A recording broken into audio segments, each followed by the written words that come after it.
To set up the game, shuffle all the cards and then remove cards based on the number of players. Shuffle the remaining cards into a deck and place it face down in the center of the play area. The youngest player will take the first turn. Begin by drawing 2 cards.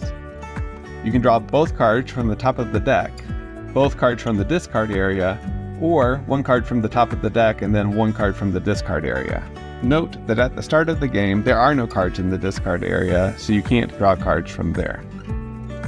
Once you draw 2 cards, you will play 0, 1, or 2 of these cards face up in front of you. The only rule when playing cards is that the card you play must be your highest or your lowest card. So if you already have a 25 and a 32, you cannot play a card between 25 and 32. It would have to be either lower than 25 or higher than 32. When deciding if you should take a card, note that numbers range from 1 to 54. Any cards you don't play must be discarded. They're placed into a discard area that's shared by all players. When your turn is finished, play passes to the left and the next player's turn begins. An important aspect of the game is making connections. Many cards have 1 or more symbols on them. These symbols are called connections, and they represent thematic connections between this card and 1 other card in the deck.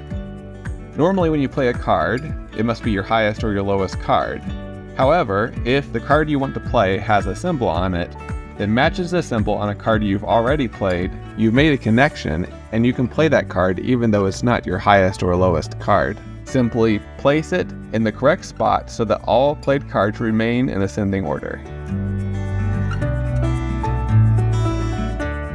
The game ends when no player can draw any cards from either the deck or the discard area. To determine the winner, gain 1 point for each played card you have, and 2 points for each connection you've made. The player with the most points wins.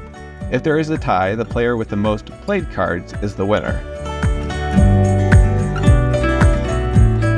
For an educational variant, whenever a player plays a connection, discuss as a group the similarity and differences between events depicted on the 2 cards.